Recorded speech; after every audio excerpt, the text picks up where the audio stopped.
Alors, c'est parti.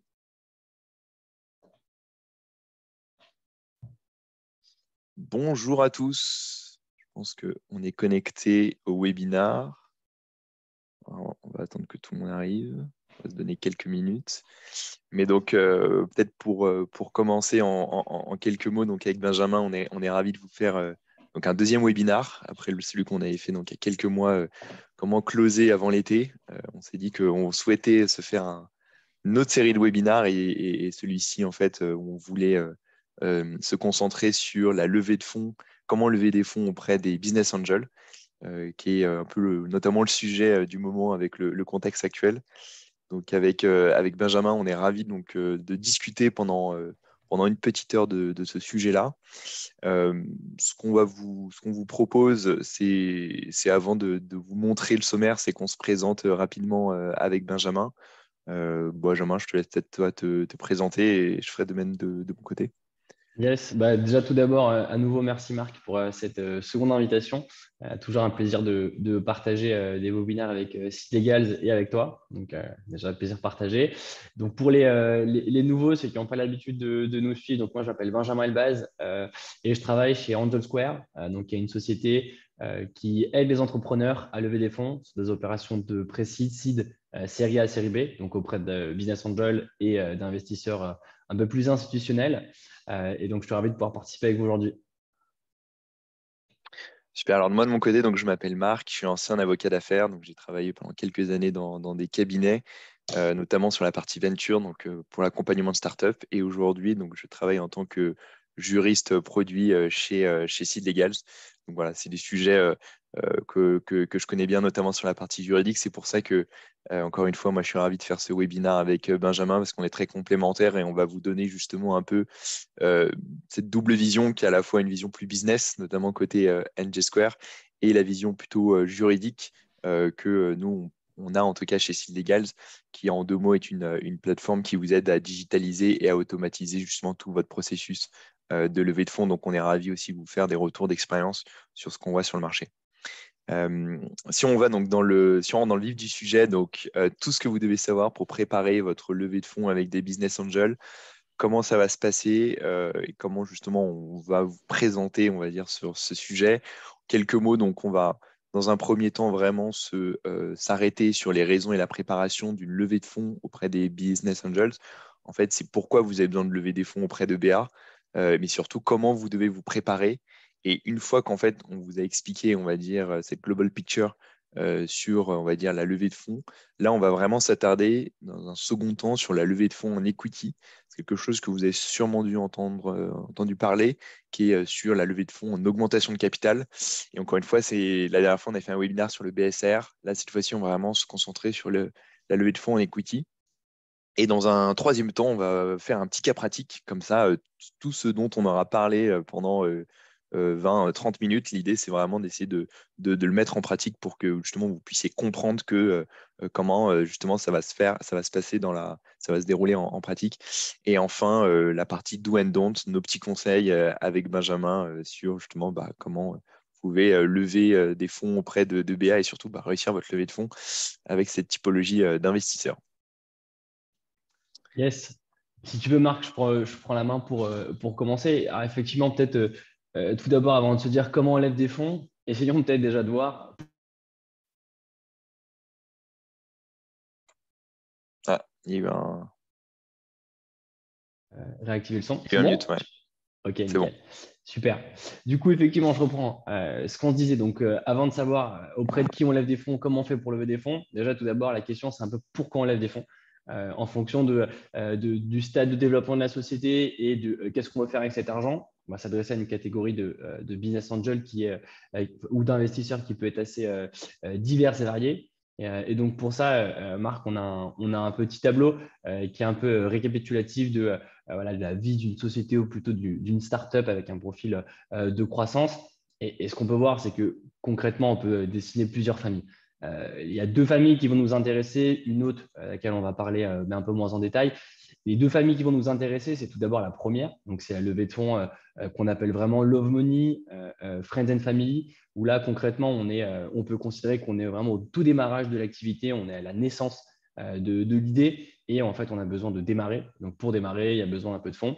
Et on va aller voir donc, des business angels du premier cercle, des investisseurs familiaux, des amis, etc.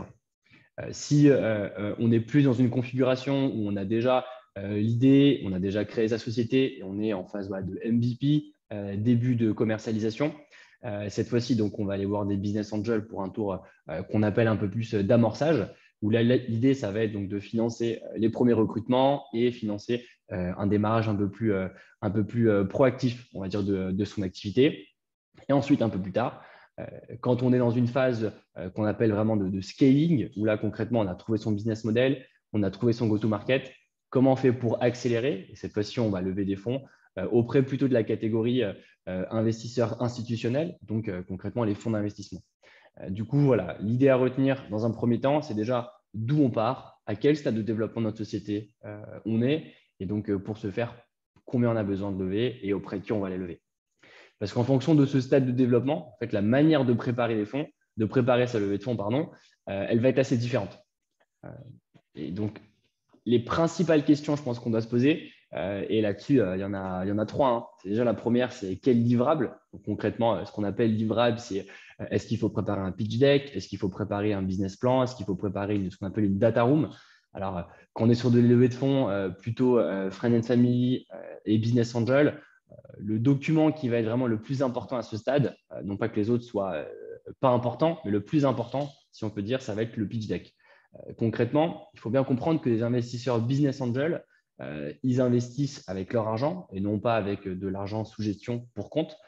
Mais donc, il va y avoir une dimension affect et une dimension liée à la vision et au projet qui va être très importante. Donc, d'où ce fait d'avoir un pitch deck qui présente bien sa vision et sur laquelle justement on peut itérer et échanger avec ses business angels. Le deuxième point, bien évidemment, c'est le profil d'investisseur. Comme on l'a dit, en fonction de si vous levez un tour de Friends and Family ou de Pre-Seed ou une série B, le profil d'investisseur va être complètement différent. Rien ne sert pour une levée de 500K et d'un financement de MVP de parler à un fonds, d'un fonds late stage.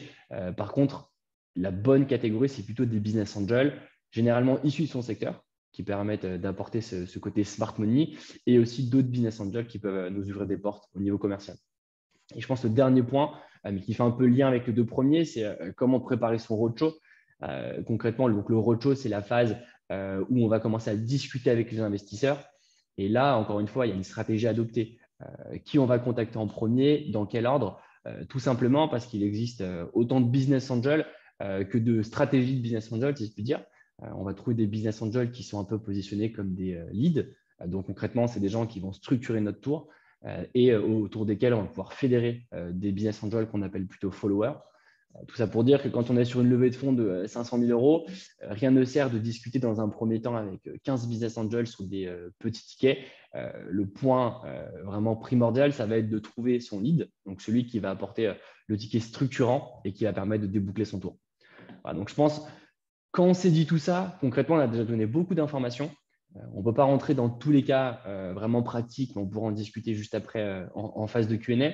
Mais on a déjà des éléments assez clairs.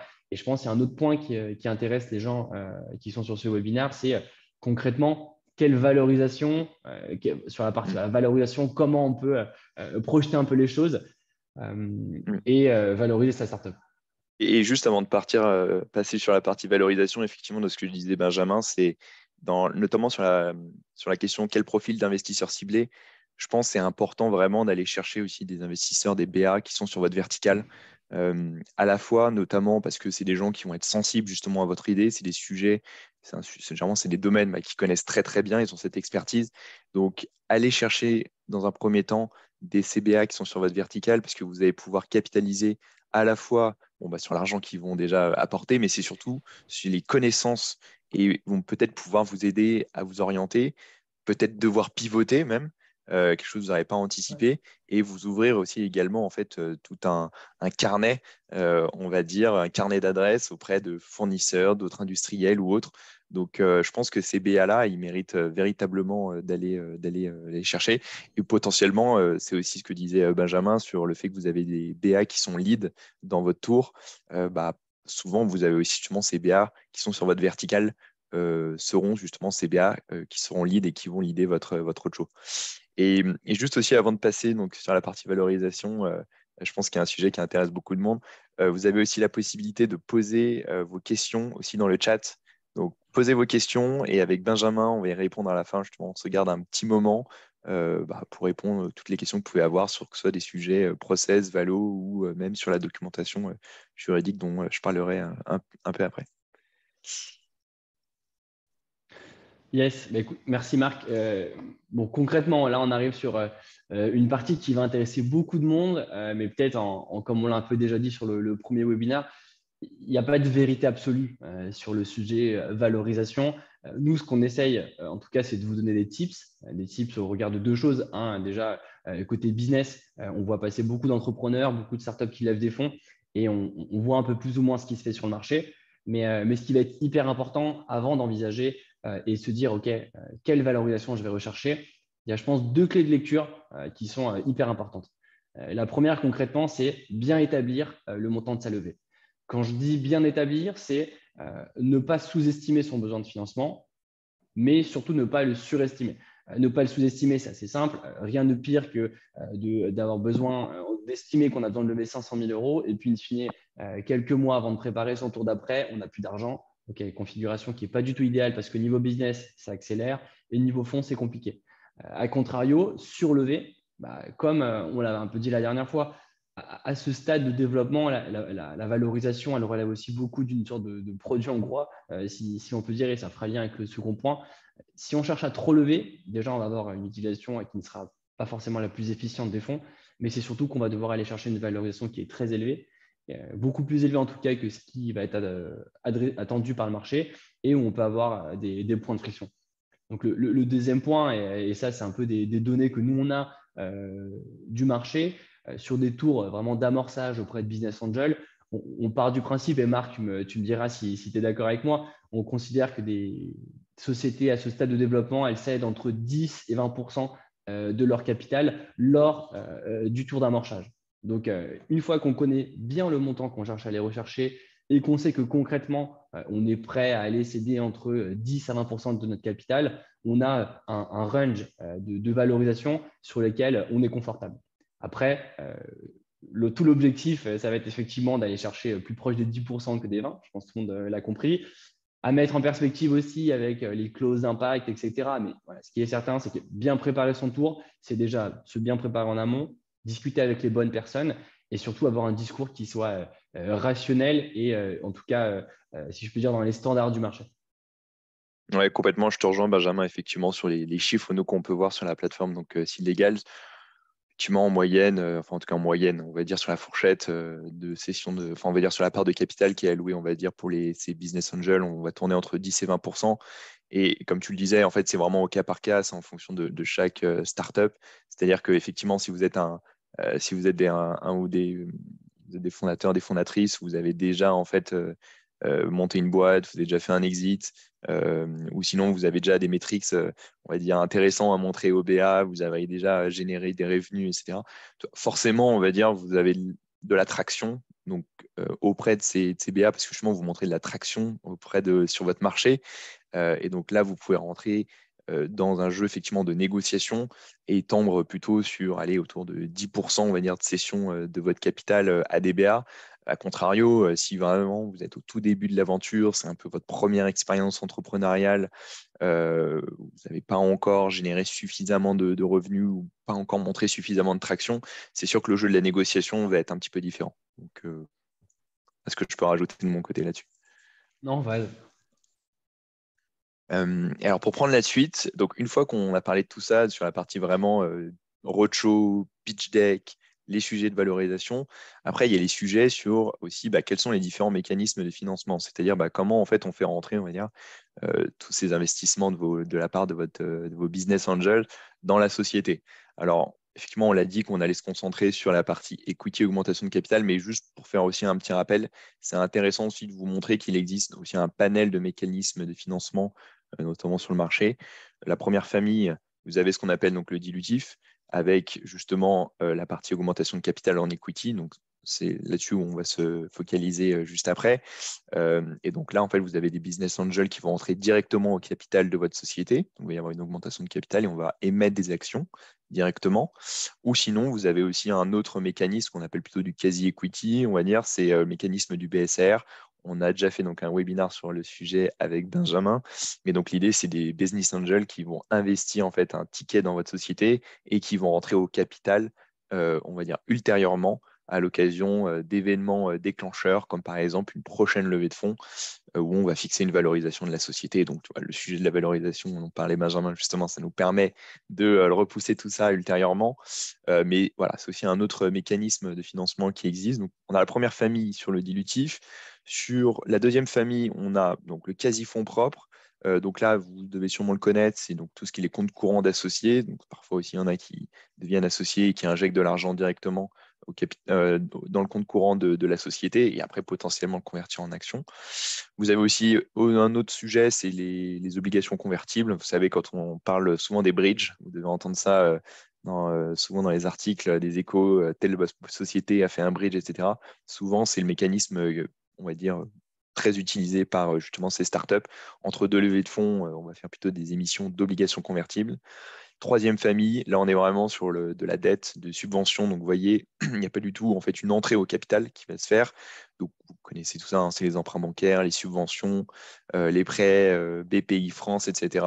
Là c'est vraiment au niveau de la dette que ça va se passer. Il ne va pas y avoir, on va dire, de conversion de la dette dans la partie equity. Mais c'était important quand même de vous rappeler et de vous expliquer tout le panorama sur ce qui existe quand même sur le marché. Si on se focalise sur la partie levée de fonds en equity, et justement, c'est là-dessus dont on voulait vous en parler avec Benjamin, parce que souvent, vous avez des business angels, quand vous allez faire votre roadshow, vous allez les voir, vous allez justement leur dire bah, j'ai besoin de X euros pour justement lancer le développement de mon activité ou de recruter de nouvelles personnes, lancer un nouveau produit.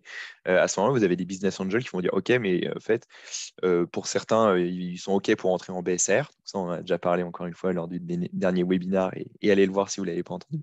Mais pour d'autres business angels, ils vont dire OK, mais moi, je préfère entrer directement en equity dans la société. Et donc, c'est là justement, nous, on voulait un peu vous expliquer dans le détail comment justement va se dérouler une augmentation de capital côté société pour que vous puissiez justement anticiper, on va dire, toutes ces étapes.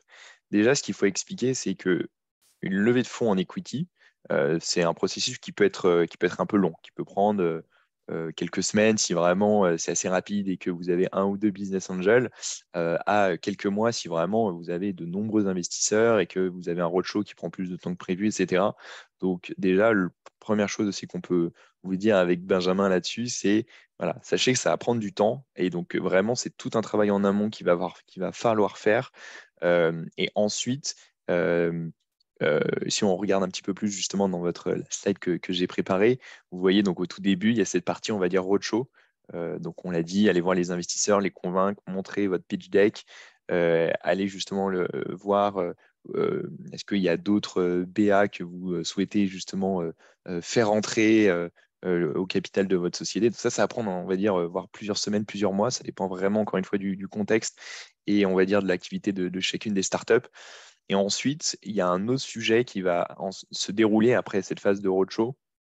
Ça va être la phase de la négociation au niveau de la documentation contractuelle. Parce que voilà, vous avez montré votre pitch deck, c'est bien beau, mais après, tout ça, il faut matérialiser par justement des marques d'intérêt de la part de vos investisseurs, de vos BA. Et tout ça, bah, justement, il y a cette phase de négociation de la documentation contractuelle. En parallèle de la négociation de cette doc contractuelle, et je viendrai ensuite sur le détail de quel doc en fait ça concerne, mais là c'est vraiment pour vous donner une vue très globale. En parallèle de la négociation de la documentation contractuelle, vous avez également une phase d'audit, de due diligence. Ça, Benjamin aussi en avait un peu parlé. C'est-à-dire qu'il y a des business angels, et encore une fois, tous les business angels ne vont pas avoir la même approche. Ça dépend aussi également du montant que vous souhaitez lever, mais certains business angels, justement, vont procéder à un audit de votre société. En gros, qu'est-ce que ça veut dire? Ça veut dire, bah, est-ce que votre société est bien immatriculée? Est-ce que les droits de propriété intellectuelle sont bien détenus par la société? Concrètement, ils veulent savoir s'il n'y a pas un squelette dans le placard le jour où ils vont investir dans la société et se rendre compte qu'en fait, il y a énormément de problèmes et que finalement, la perspective qui a été vendue lors du roadshow n'est pas ce qui va se dérouler en pratique. Vraiment, il y a cette phase de due diligence qui va se dérouler en parallèle de la négociation contractuelle. Une fois qu'on a eu toute cette phase de négociation donc, qui est terminée, ensuite, il y a la phase de la documentation corporate. C'est moins un sujet de négociation, mais une fois que justement on s'est arrêté sur les contours et les modalités de l'investissement, que ce soit sur des sujets, on l'a dit, quelle valorisation on va rentrer, même parfois sur des sujets aussi plus politiques. Est-ce que tu vas avoir un siège au board, etc. Donc il y a tout un nombre de conditions dont on va en parler un petit peu plus tard dans la documentation. Là, il y a cette phase de documentation corporate, c'est-à-dire qu'une fois on a topé dans la main, derrière, il faut émettre des actions de la société au profit de ces business angels. Et donc, pour ça que vous avez ici tout un processus en interne au niveau de votre société, parce que vous êtes associé de la société, et donc vous devez autoriser, émettre ces nouvelles actions via une augmentation de capital. Et ça, encore une fois, on reviendra un peu plus dans le détail dans les prochaines slides. Mais voilà, vous avez cette phase de doc corporate. Et ensuite, une fois que vous avez déroulé tout ce processus, on va dire corporate, à ce moment-là, justement, vous allez recueillir donc les fonds de tous vos business angels. Et ce qui est important aussi de souligner, c'est que lors d'une levée de fonds en equity, en fait, vous devez ouvrir un compte augmentation de capital auprès de votre banque. Ça, c'est un point qui est important parce que souvent, les fondateurs, ils pensent qu'ils vont pouvoir prendre directement les sous qui ont été envoyés par les BA. Non, il faut avoir en tête que quand vous faites une augmentation de capital, il faut attendre que tous les investisseurs qui ont été retenus et qui vous ont indiqué qu'ils allaient investir, il faut attendre que tous les sous arrivent sur ce compte augmentation de capital avant de pouvoir débloquer les fonds et le virer sur le compte courant de la société. Donc, gardez aussi en tête qu'il peut aussi se passer aussi quelques semaines. On a eu l'exemple il n'y a pas longtemps où en tant que fondateur, vous allez devoir chaser justement ces business angels pour qu'ils envoient les fonds. Donc, ça rejoint ce qu'on disait au début. Voilà, c'est une période qui peut être un petit peu longue et qui doit pas être aussi au détriment de faire avancer aussi votre business en parallèle parce que c'est un exercice qui est associé éprouvant pour certains et notamment qui est nouveau parce que vous découvrez un nouveau monde avec notamment une partie beaucoup plus juridique. Donc, anticipez bien cette partie-là. Et à la fin, vous avez toutes vos formalités à faire auprès du greffe pour mettre à jour votre cabis. Mais bon, ça, je ne vais pas rentrer dans le détail. Et concrètement, une fois qu'on s'est dit ça et vous avez vraiment, on va dire, la partie high level, on va dire, du processus, on va dire, d'une levée de fonds en equity, concrètement, là, on vous montre, on va dire, les documents en fait, qui sont concernés pour chacune justement des parties que j'ai mentionnées tout à l'heure. Donc là, quand vous avez la partie roadshow, justement la partie de roadshow, vous avez donc cette partie de négociation sur, on va dire, les termes principaux des conditions de l'investissement, et tout ça, ça va se matérialiser dans la term sheet. Term sheet qui est également qu'on appelle la lettre d'intention. Et justement, c'est dans cette lettre d'intention qu'elles, les investisseurs donc, vont signer, vont se mettre d'accord et vont indiquer, vous allez vous mettre d'accord tous les deux sur quel est le montant de la valorisation de ma société, quelles sont les conditions, les articles qu'on souhaite mettre notamment dans le pacte d'associés. Parce que vous voyez dans la documentation contractuelle, vous avez le pacte d'associés qui est en fait le document on appelle long form de la term sheet, parce que dans la term sheet, qui tient à peu près sur 2-3 pages, c'est vraiment les termes principaux des conditions de l'investissement, à la fois d'un point de vue économique et également d'un point de vue politique. Donc, ça, vous avez l'occasion, si vous voulez regarder sur la plateforme Legal, de voir justement comment se présente une term sheet. Allez-y, on a fait aussi un article sur ce sujet-là et vous allez y voir vraiment les conditions spécifiques. Je ne vais pas rentrer dans le détail, je ferai un autre webinaire vraiment sur quelles sont les clauses qu'elles vous allez devoir négocier dans une term sheet, mais en résumé, c'est vraiment l'aspect économique et l'aspect politique du deal. Vous avez cette term sheet. Une fois que la term sheet elle est signée, va passer justement sur la phase négociation de la doc contractuelle. On l'a dit, on a le pacte d'associés.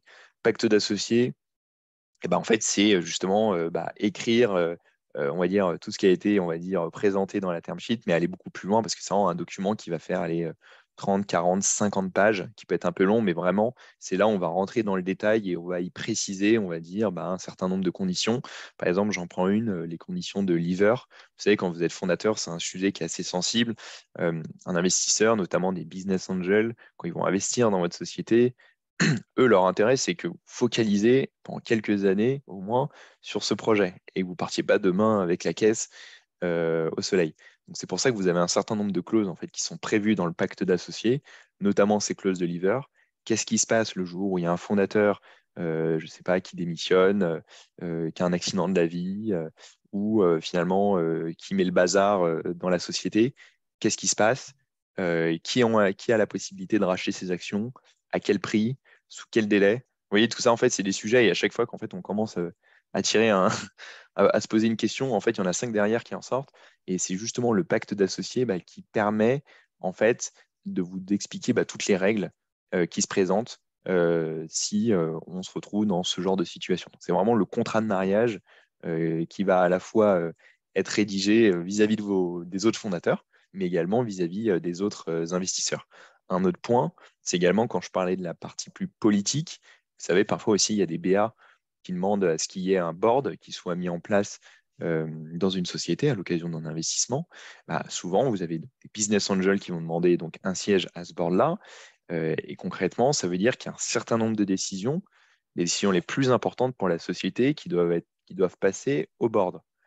Et donc, bien sûr, l'idée n'est pas que le BA il rentre dans la gestion opérationnelle de la société, mais vraiment qu'il puisse, on va dire, euh, donner son accord vraiment sur des décisions les plus importantes. Par exemple, recruter, je ne sais pas, des salariés au-delà d'un certain montant de rémunération, faire une nouvelle augmentation de capital, mettre en place un pool d'options, par exemple de BSPCE, BSA. Mais vous voyez aussi tout ça, il y a le sujet de, il faut aussi qu'on se mette d'accord sur quelle décision on a envie de soumettre à ce BA, quel type de majorité, etc. Donc, vous voyez, encore une fois, il y a un sujet, il y a une question, et en fait, parfois, il y a 5 questions derrière qui en découlent, et donc c'est pour ça qu'on vient y préciser toutes ces conditions dans le pacte d'associés. Le deuxième document aussi à avoir en tête dans la phase de négociation contractuelle que vous allez avoir avec vos business angels, c'est la partie déclaration et garantie.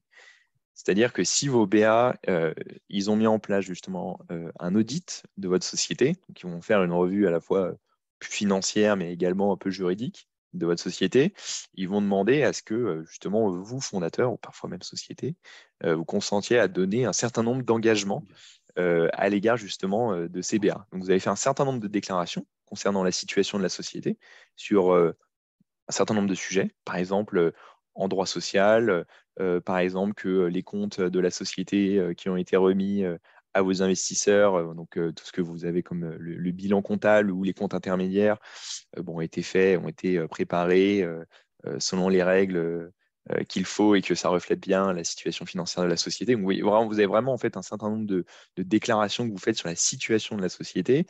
Et ensuite, c'est aussi un autre sujet de quel est le mécanisme d'indemnisation si demain, en fait, il y a un énorme problème dans la société et finalement, c'était ce qui avait été annoncé ne correspondait absolument pas à ce qui était présenté, on va dire, dans le pitch deck. Donc, il y a aussi des mécanismes d'indemnisation qui sont offerts aux investisseurs. Et c'est dans ce document déclaration et garantie qu'on vient justement y préciser toutes ces règles-là. Encore une fois, je ne vais pas rentrer dans le détail, mais juste que vous ayez bien en tête que si vous avez ce sujet-là, si vous avez ce doc qui vous est demandé par vos BA, vous savez à quoi ça correspond. Et une fois que vous avez eu toute cette phase de négociation doc contractuelle, vous avez la phase de la documentation corporate. Je ne vais pas encore rentrer dans le détail, mais c'est ce que je disais, c'est-à-dire que quand vous devez faire une émission d'action, justement, vous devez voter sur une augmentation de capital. Si par exemple vos BA vont demander aussi des ratchets, euh, c'est-à-dire, si par exemple, plus tard, il y a une prochaine levée de fonds à une valorisation inférieure et que du coup, les investisseurs ils se retrouvent à être rentrés à un prix très fort, ils ont une faculté d'être relués. Voilà, c'est un sujet qui peut aussi arriver dans la phase de négo tout au début dans la term sheet, mais ça va se matérialiser vraiment dans la partie plus corporate. Et également, si vous voulez mettre en place un pool de BSPCE, BSA, ça va se mettre en place dans la documentation corporate. Et enfin, vous avez la clôture et formalité, donc avec les décisions du président et les statuts à jour. Donc là, pour que le président indique vraiment, il a reçu tous les bulletins de souscription de la part de chacun des investisseurs, que tous les sous ont bien été reçus par la banque et qu'à ce moment-là, on permet de constater la réalisation de l'augmentation de capital et donc on augmente le capital social de la société. Donc voilà, on va dire la partie vraiment juridique, le processus juridique que vous allez devoir dérouler une fois que vous allez vous avez effectué votre roadshow avec vos investisseurs. Je ne sais pas si toi, Benjamin, tu as un autre point à rajouter de ton côté. Non, je pense que effectivement c'est assez clair, Marc, tout ce que tu as présenté. Alors, peut-être aussi un point important, hein. Ça fait très peur, ça a l'air d'être très compliqué, mais je pense qu'il faut retenir, c'est que si vous êtes bien accompagné, c'est des choses qui se font de manière assez fluide. Et le maître mot, et je pense que c'est vraiment ce qu'il faut retenir de ce webinaire, c'est bien se préparer en amont, c'est aussi bien préparer et avoir de la visibilité, de la perspective sur ces phases. Voilà, c'est des choses qui se réalisent de manière assez simple. La partie due diligence et garantie actif passif. Alors, c'est vrai qu'on les voit sur les tours un peu plus structurants et structurés, donc auprès de fonds d'investissement. Il y a aussi des business angels qui peuvent le demander, mais voilà, c'est, je pense, vraiment le point, le principal, c'est vraiment le pacte d'associés sur lequel il faut que vous ayez une lecture attentive et que vous soyez bien accompagné pour le préparer. Ouais, effectivement, tu fais bien de le dire, et c'est un processus, on va dire, qui est très classique. Je veux dire, vous n'allez pas réinventer la roue le jour où vous Ouais. allez lever des fonds avec des BA. C'est-à-dire que, en fait, quand vous allez voir justement des professionnels, ceux qui ont l'habitude justement de gérer des levées de fonds, que ce soit côté Angel Square ou nous côté Silegal, quand on accompagne justement les entrepreneurs dans le cadre de leur levée de fonds, en fait, c'est un processus qui est très classique. Je veux dire, les business angels, ils ont l'habitude. C'est un langage que tout le monde connaît. Il y a des pratiques de marché qui sont assez classiques. Donc, encore une fois, effectivement, ne soyez pas effrayés, on va dire, par ce processus, vu que c'est un processus qui est déjà balisé, on va dire. Le vrai sujet étant plutôt vraiment sur la phase de négociation en amont, sur la partie vraiment, véritablement term sheet et pacte, qui sont effectivement les points les plus importants. Et une fois qu'on s'est dit tout ça, on voulait donc avec Benjamin faire un petit cas pratique justement avec la startup d'Antoine pour un peu résumer et reprendre tout ce qu'on s'est dit et l'appliquer vraiment à une petite mise en situation. Et donc là, si on reprend la startup d'Antoine, donc startup qui peut être assez classique, on va dire, c'est Antoine qui vient de constituer il n'y a pas très longtemps justement sa société avec deux autres cofondateurs. Et en fait, l'objectif de cette société-là est de développer un produit SaaS dans le domaine des ressources humaines. Donc là, c'est pour vous présenter, on va dire, voilà, dans quel contexte on va se situer.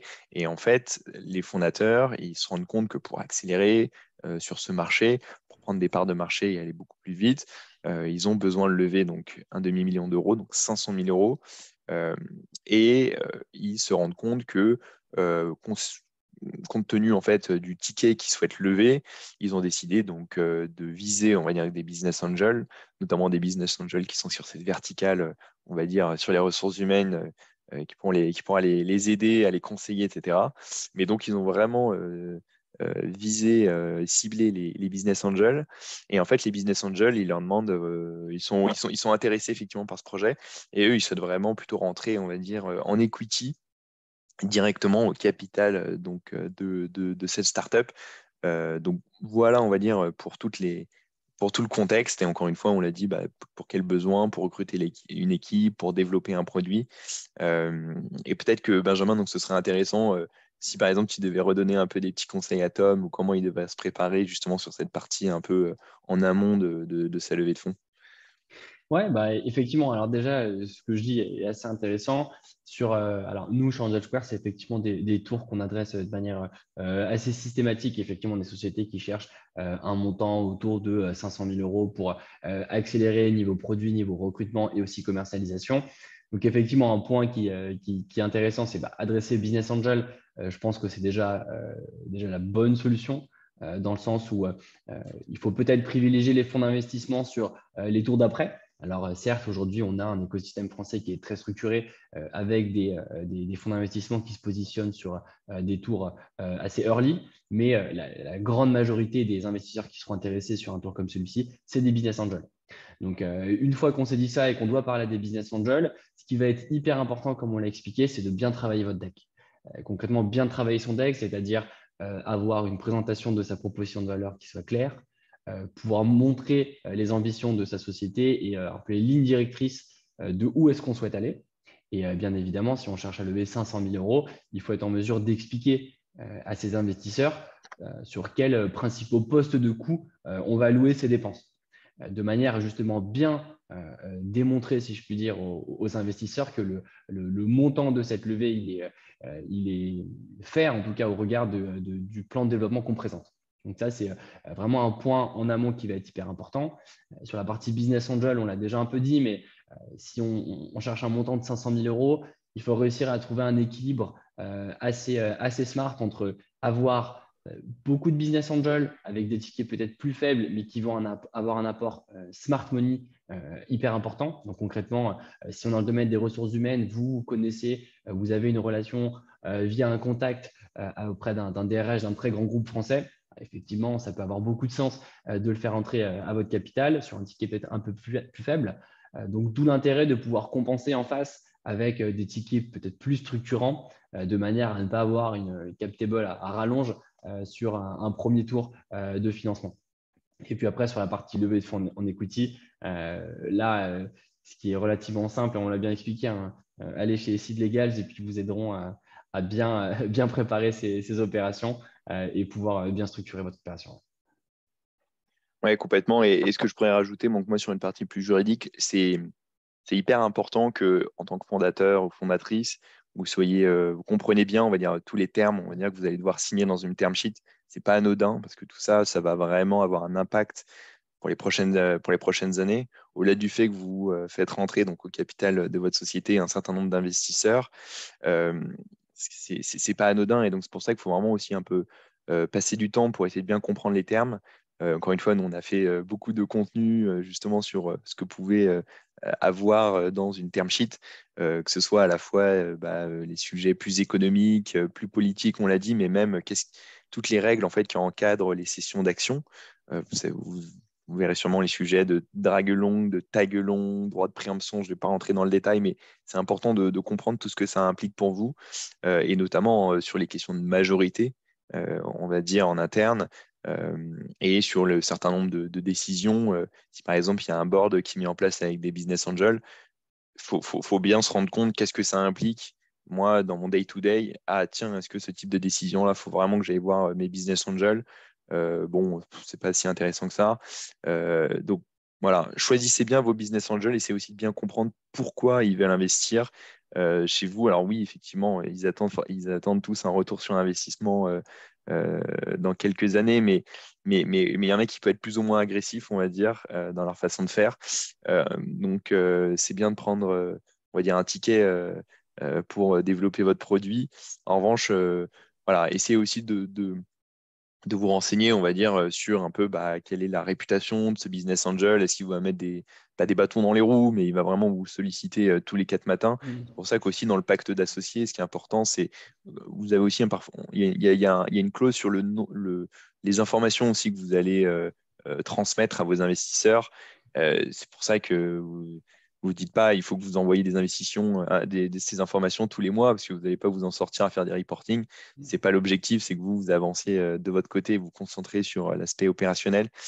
Euh, voilà de mon côté. Ouais, Ouais. et peut-être pour compléter ce que tu dis, Marc, je pense aussi effectivement, à contrario, vous allez avoir certains investisseurs qui vont être peut-être très très regardants sur la valorisation à l'entrée, mais qui engagent je dirais en contrepartie de ça, vont avoir une approche assez light du pacte et en tout cas, ils vont avoir tendance à ne pas trop s'immiscer dans la vie de la société, mais plutôt avoir une sorte de voilà, regard si je peux dire bienveillant, mais en tout cas, pas trop vous déranger dans le daily business, mais plutôt être un point de relais que vous pouvez contacter pour débloquer des sujets ou pour répondre à des interrogations.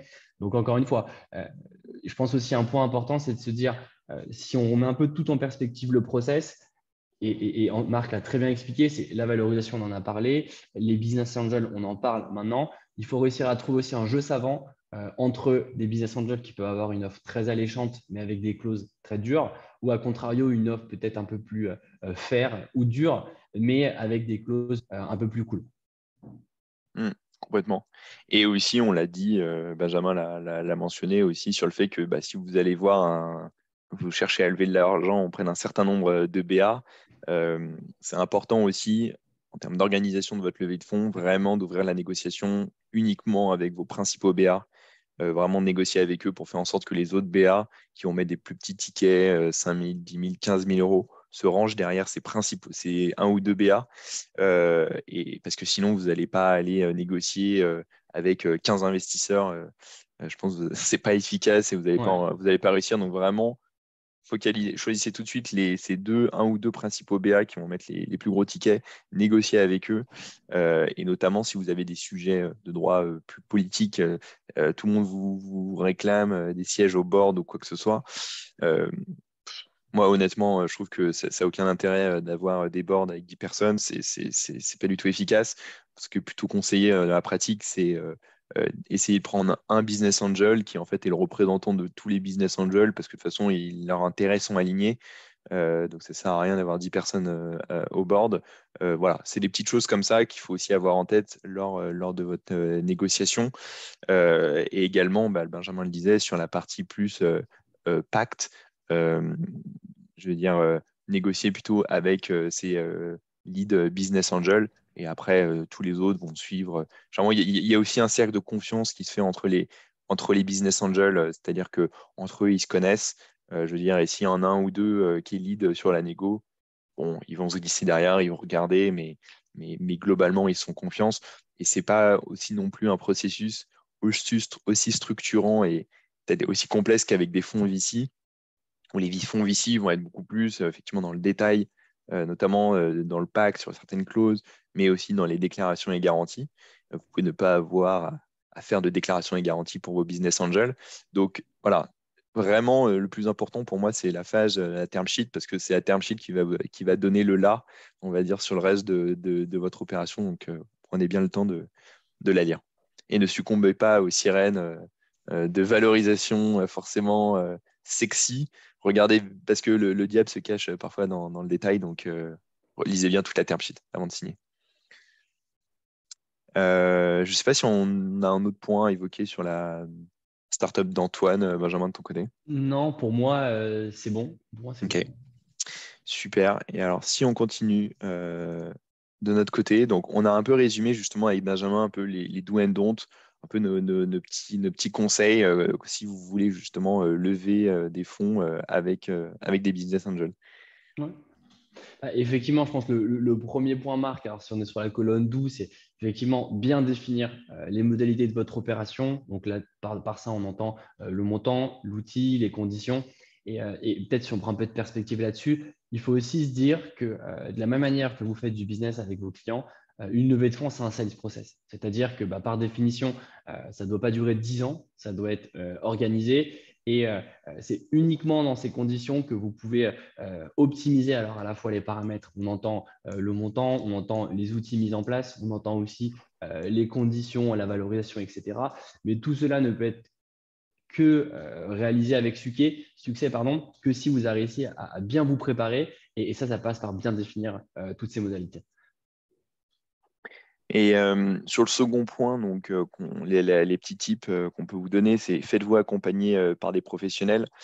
Je lui disais, vous n'allez pas réinventer la roue en fait dans le cadre de cet exercice-là. C'est un exercice qui est assez balisé, que on va dire ceux qui sont on va dire dans cette industrie, on va dire sur la partie levée de fonds, on connaît tous bien, notamment les business angels, ils ont l'habitude de faire un certain nombre d'investissements à l'année. Donc bon, c'est tous les docs comme ça, ils connaissent très bien. Mais c'est pour ça que faites-vous accompagner par des professionnels que ce soit, par exemple un acteur comme Angel Square sur la partie pour vous aider, on va dire, à préparer votre roadshow, votre pitch deck, etc. Parce qu'en fait, il y a un langage, il y a une façon de présenter les choses, et parfois, ça peut tenir à peu de choses, on va dire, une manière, vous mettez trop en avant un point, mais en fait, qui n'est pas vraiment game changer vis-à-vis des BA. Bien comprendre justement la typologie de votre investisseur. Et c'est pour ça, quand vous préparez votre pitch, faites-vous challenger aussi sur votre pitch. Chez Seedlegage, nous on organise justement des pitch sessions. Vous avez la possibilité en quelques minutes de présenter votre pitch. Vous avez un jury justement qui vient vous challenger en disant ça c'est bien, ça c'est moins bien, ça tu peux l'améliorer. Et justement, c'est des gens qui sont chez NG Square ou typiquement nous aussi des business angels qui peuvent vous donner des petits conseils en la matière. Donc c'est vraiment un exercice qui se prépare. Et ensuite, sur la phase d'exécution juridique, encore une fois, aller voir des acteurs qui ont l'habitude, on va dire, de traiter ce genre d'opération. Faut effectivement voir, vous avez parfois votre cousin je sais pas, qui est avocat, mais qui est dans une autre branche et vous allez lui demander de vous l'aider, ça va être, à mon sens, contre-productif parce qu'en fait, c'est vraiment une spécialité, quelque chose de précis qu'il faut bien connaître. Euh, et en fait, ça va faire plus retarder le deal qu'autre chose parce qu'en fait, les gens entre eux vont pas se comprendre. Il y a des habitudes, il y a des pratiques de marché. Donc, typiquement, nous, avec Silegal, on a une plateforme qui vous permet d'automatiser et de prendre justement en main plus facilement cette partie levée de fonds pour générer votre term sheet, générer votre pack d'associés, générer toute la doc juridique. Et en fait, derrière, bah, c'est des clauses habituelles que les business angels ont l'habitude de voir. Donc, l'idée, c'est d'être aussi plus rapide et plus efficace dans votre opération. Ouais, et ça justement, Marc, c'est un point hyper important que tu soulèves, hein. Et de la même manière qu'un expert comptable n'est pas lever, n'est pas banquier d'affaires, l'avocat qui vous a accompagné sur votre litige au prud'homme, c'est pas forcément celui qui sera le plus adapté pour votre levée de fonds. Donc, accompagnez-vous, enfin faites-vous accompagner plutôt par des bons acteurs, et c'est un point qui est hyper important. Si après, alors je refais un peu un petit comeback sur ce qu'on s'était dit pour clôturer un peu cette partie d'où, c'est analyser les profils des business angels avec lesquels vous discutez et ceux qui sont intéressés par votre business et choisissez au mieux. Concrètement, c'est un peu ce qu'on s'est dit tout à l'heure et je trouve qu'on n'en a peut-être pas assez parlé, c'est sur vraiment cet apport et cette notion de smart money. Smart money, concrètement, c'est au-delà de vous amener de l'argent, c'est des business angels qui vont vous amener du jus de cerveau, si je puis dire. Donc concrètement, c'est des gens qui seront capables de vous aider sur la stratégie, sur votre go-to-market, de vous ouvrir des portes aussi au niveau relations commerciales. Et donc, plutôt que de privilégier uniquement des gros tickets avec des business angels qui ne seront peut-être pas trop regardants sur votre pack, etc., etc., essayez de faire un mix savant parce que, encore une fois, cash is king. Et sans le cash, vous ne pourrez pas développer votre activité. Mais intéressez-vous aussi à ces tickets qui, des fois, peuvent être peut-être un peu plus petits, mais qui ont un apport énorme pour votre business. Et ensuite, sur donc les conseils, justement, peut-être à ne pas faire, on va dire, dans le cadre d'une levée de fonds, d'un tour en equity avec des BA, c'est ne fixez pas des conditions hors marché. Quand on dit ça, ne fixez pas des conditions hors marché, c'est-à-dire que euh, je veux dire, il y a des pratiques de marché en fait qui existent sur le marché du venture, notamment sur la partie early stage, sur on va dire ce qui est possible de demander. Euh, Là, vous pouvez, il y a un curseur forcément qui existe, mais il y a une fenêtre, on va dire, qui est assez établie. Donc, si vous voulez vraiment demander des conditions qui sont hors marché, c'est véritablement parce que vous avez un argument, parce que vous avez déjà, encore une fois, euh, vendu deux boîtes, c'est pas votre première boîte, parce que vous avez déjà montré des métriques qui sont hyper sexy, donc vous êtes clairement en position de force vis-à-vis de Business Angel.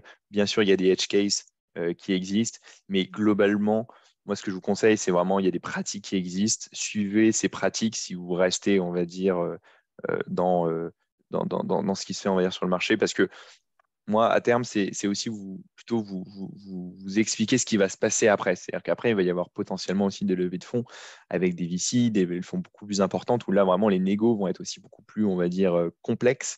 Et donc, c'est pour ça que c'est important de rester dans des conditions de marché, parce que à la fois pour les prochains VC qui vont arriver, bon, bah, ils ne seront pas, on va dire, choqués parce que ce qui aura été négocié lors du premier tour early stage. Mais surtout pour vous, c'est aussi une façon de faire vos armes déjà sur ce premier tour. Et parfois, fixer des conditions en marché, ça peut être contre-productif dans la mesure où vous pouvez faire fuir aussi des business angels. Je veux dire, eux, ils reçoivent aussi un certain nombre de dossiers. Donc, si vous arrivez aussi avec un certain nombre de conditions complètement hors marché, bah, c'est de la négociation supplémentaire. Vous n'allez peut-être pas forcément gagner. Mais encore une fois, tout ça, sauf si vous avez vraiment des arguments et vous pouvez le justifier, etc. Mais perdez pas de vue, vous avez aussi un business à faire tourner, une équipe potentiellement à manager. Voilà, vous ne pourrez pas être gagné. Choisissez, on va dire, vos batailles et ça se passera bien. Et ensuite, hein, on l'a déjà dit à maintes reprises, mais ce qu'il ne faut surtout pas faire, et en fait, du coup, ce qu'il faut faire, ce qu'il ne faut pas faire, c'est ne soyez pas passif dans votre relation avec les business angels. Dans le sens où il peut y avoir des situations où vous allez avoir besoin de prendre le lead. Pourquoi? Parce que vous êtes dans une configuration où parmi vos business angels, il n'y a pas vraiment un business angel qui sort du lot au niveau donc, de la taille de ticket ou de son expertise. Et donc, vous allez avoir besoin, vous, d'être fédérateur sur votre tour Et donc, typiquement, c'est potentiellement être capable de proposer un modèle de term sheet à un des investisseurs enfin, en tout cas, un investisseur ou plusieurs investisseurs qui vont négocier les principes, la valorisation, etc., etc., que vous allez pouvoir faire signer et ensuite faire circuler pour fédérer votre tour. Donc, ce qui va être effectivement très important et surtout à ne pas faire, c'est attendre un business angel qui peut-être, oui, peut prendre le lead, alors que derrière, vous avez d'autres business angels qui sont intéressés. Comme Marc l'a très bien expliqué, l'activité de business angel est assez différente de celle du fonds d'investissement. Les business angels sont très sollicités et un business angel qui vous dit OK, aujourd'hui, si vous attendez un mois, 6 semaines pour lui dire voici la term sheet, on est en train d'avancer, peut-être que la fenêtre de tir, elle a déjà été refermée. Donc voilà, soyez agile et prenez le lead. Et sur le dernier point, c'est ne confondez pas vitesse et précipitation. C'est ce qu'on se disait, c'est-à-dire ne succombez pas, on va dire, à la première Sirène. demande en mariage, on va dire, d'un BA. C'est-à-dire que faites aussi, renseignez-vous sur ce business angel. Faites peut-être aussi un tour, on va dire, de roadshow auprès d'un certain nombre de BA. Parce que, en fait, déjà, ça va aussi vous éprouver, on va dire, tester votre négo, tester votre pitch, vous allez peut-être affiner, et en fait, potentiellement, vous allez pouvoir aussi trouver des meilleures conditions ailleurs. Et ensuite de ça, je vais dire, renseignez-vous aussi s'il n'y a peut-être pas plus de BA qui souhaitent aussi investir. Fixez-vous en fait un délai où vous dites, OK, bon là, j'ouvre ma période d'investissement et à telle date, je close. Et c'est là où après, je déroule mon opération. Ça permet, voilà, le temps que l'information circule auprès peut-être de certains BA, etc., qui veulent finalement investir chez vous. Donc, à moins que vous soyez véritablement en manque de cash et que vous avez besoin de closer très rapidement, c'est pour ça qu'on vous dit anticiper, ça va prendre du temps.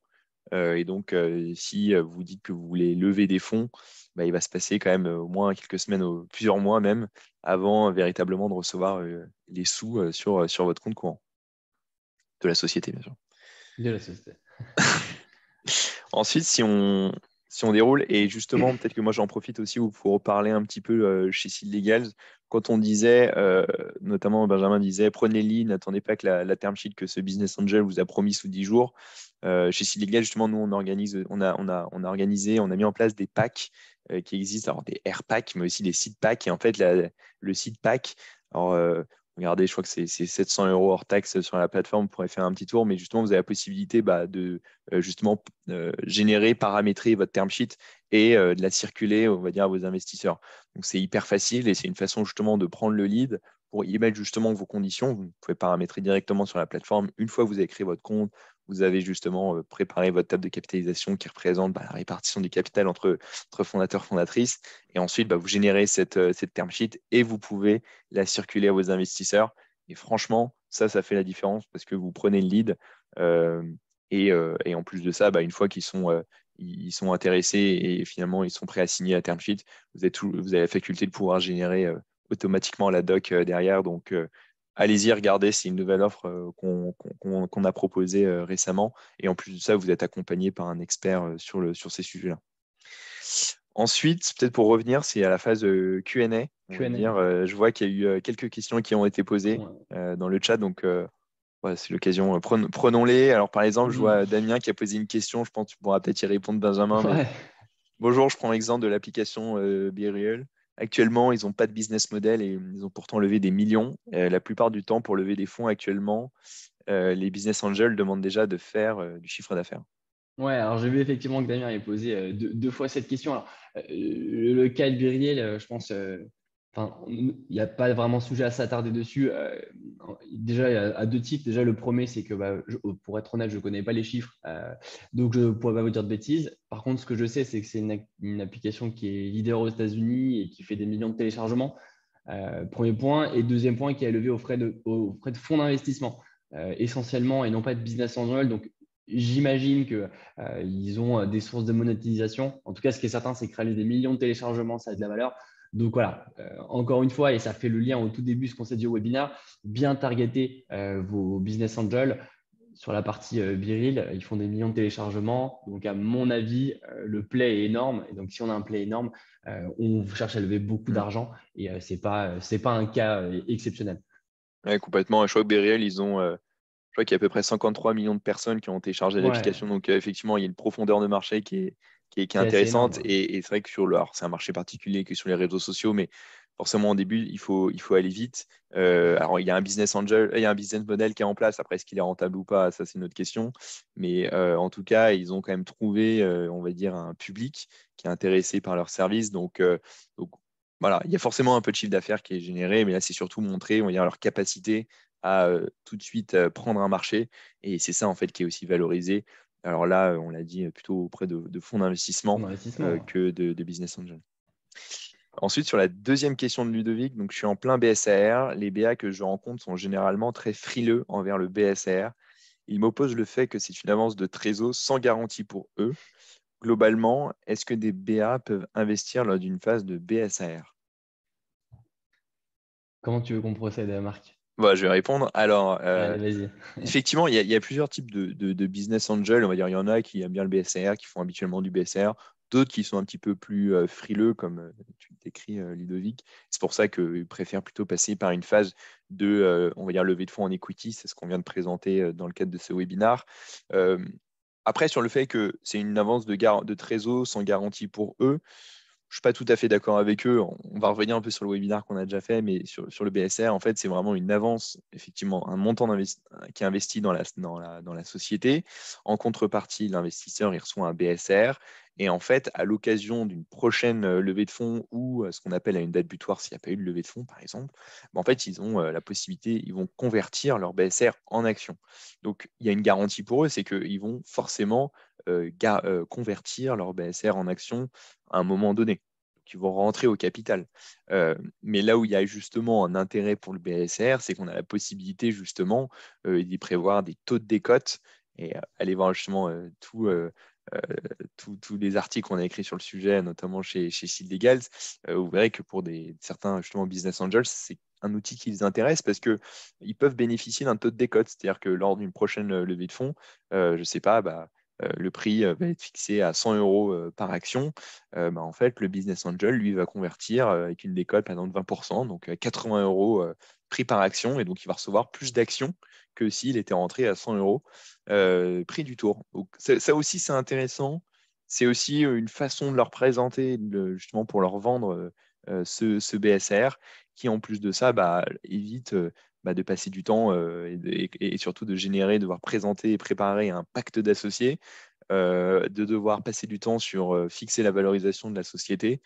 Oui, globalement, nous, ce qu'on voit en tout cas sur le marché, c'est que beaucoup de business angels passent par du BSR parce que c'est un outil qui est clairement adapté pour eux, voire même certains VC le font, mais d'autres non. Et c'est pour ça qu'on a aussi la phase Ouais, d'equity qui existe.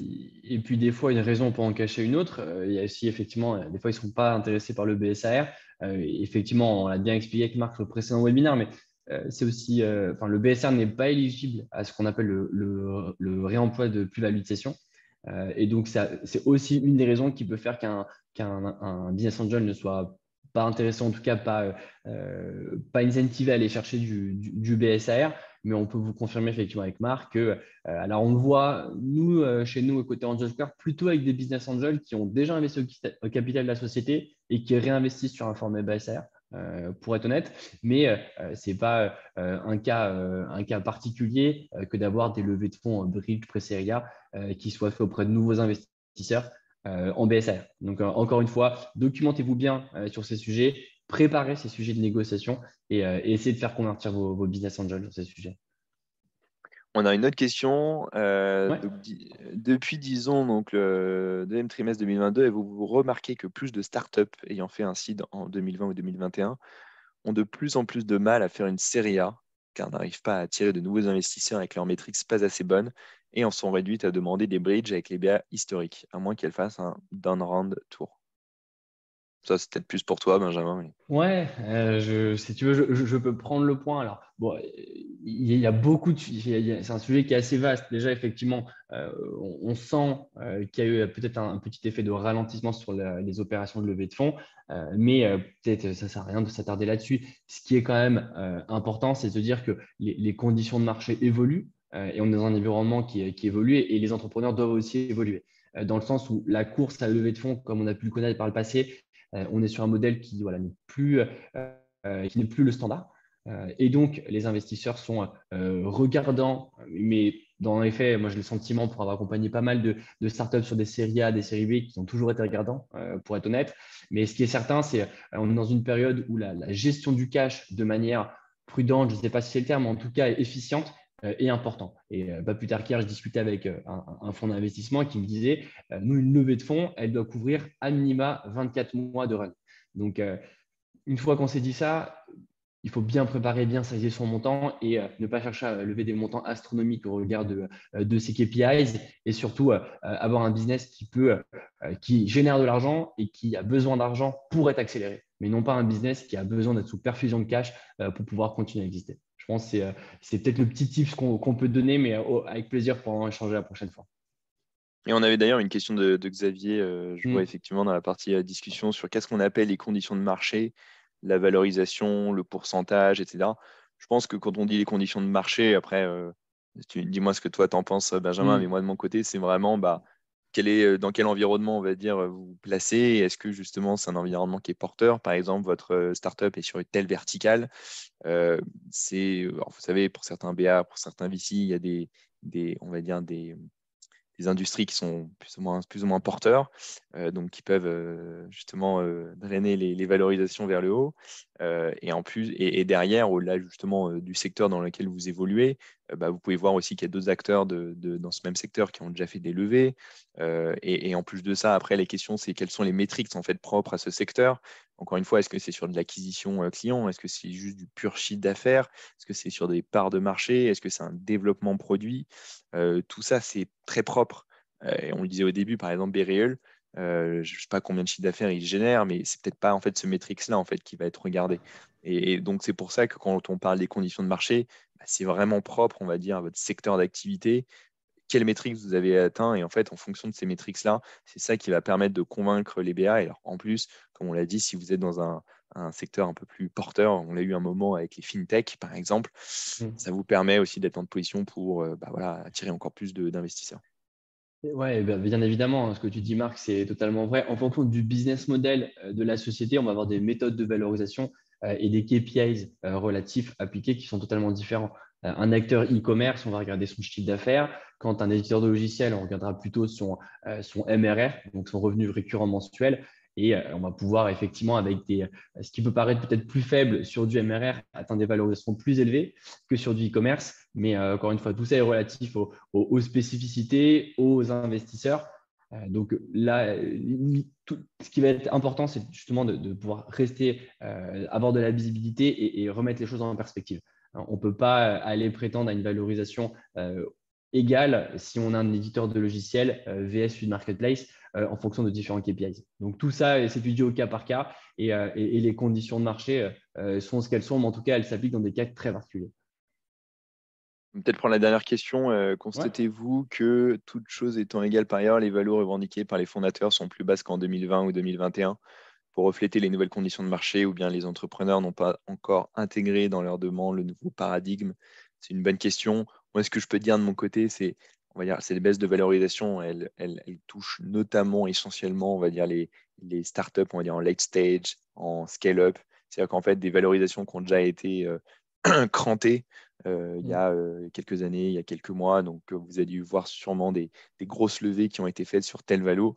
Effectivement, avec les conditions de marché, l'évolution, on va dire, du contexte actuel, euh, fait que finalement, la startup en question n'arrive pas à atteindre finalement ses objectifs. Et donc, c'est pour ça qu'il y a des baisses de valorisation. Donc là, on est vraiment sur, on va dire, un terrain beaucoup plus série B, série C, série D.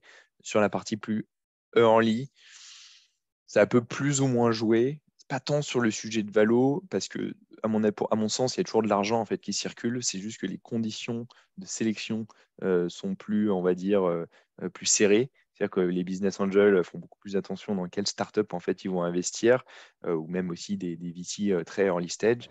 Ils ont toujours de l'argent, mais c'est juste qu'ils vont être beaucoup plus euh, attentifs, on va dire, aux metrics, beaucoup plus dans une sélection qui n'était peut-être il y a quelques années où bon, peut-être que ça investissait un peu plus à tout va, et ce qui implique du coup un cycle un petit peu plus long sur votre phase de négociation et votre phase de closing. Euh, mais sinon, sur les valos, vraiment sur une partie très early, je pense que ça, c'est à la marge, parce qu'encore une fois, on est vraiment sur du early stage, donc c'est un peu la première valo qui vient d'être crantée. pour la société. Mais bon, je ne sais pas ce que tu en penses, toi, Benjamin, de ton côté. Je partage à 100% ton point, Marc. Et même pour donner un peu de perspective, nous, de notre côté, on n'a pas vu sur les opérations pré-seed, pour être honnête, on n'a pas vu une flambée des valorisations, même au cours de l'année 2021-2022. Et ça, tout simplement parce que la typologie d'acteurs, donc c'est des business angels. Et ces business angels, ils ont disons que l'environnement marché n'a pas eu forcément d'impact, il ne nous a pas drivé à augmenter les valos. Et effectivement, ça a été beaucoup plus le cas sur des tours successifs, puisque quand on fait des tours successifs, forcément, la valorisation recherchée va être plus élevée. Et à un moment, quand on est sur des conditions de marché qui se resserrent, notamment au niveau des marchés financiers, donc sur les tours les plus late, là, on peut avoir un peu de resserrement au niveau du goulot, on va dire. Donc, c'est pour ça que non, je ne pense pas qu'aujourd'hui, c'est un sujet. Et je pense surtout qu'aujourd'hui, il faut aussi partir du principe que les fonds d'investissement ont de l'argent. On est sur un écosystème français qui est dynamique et on a cette chance. Par contre, il est peut-être plus sélectif, mais en tout cas, pour les belles boîtes et les belles success stories d'aujourd'hui et de demain, il reste de l'argent. Donc, le maître mot, c'est préparez-vous bien, faites-vous bien accompagner et allez chercher de la croissance sur votre business. Et normalement, si vous serez financé. Carrément. En tout cas, je pense qu'on arrive à la fin de ce webinaire. Et Ouais. pour dire qu'avec Benjamin, on était ravis justement de vous présenter un peu tous ces sujets autour de la levée de fonds, notamment levée de fonds auprès des BA. Si vous êtes fondatrice, fondateur et vous êtes en cours de levée, bon courage. Et si vous avez donc des questions, envoyez-nous un message directement. On sera ravis avec Benjamin de pouvoir vous éclairer sur vos problématiques du moment. Ouais, plaisir partagé, Marc. Merci à tous d'avoir assisté. Et écoutez, à très vite sur les différents sujets. Merci, au revoir. Salut!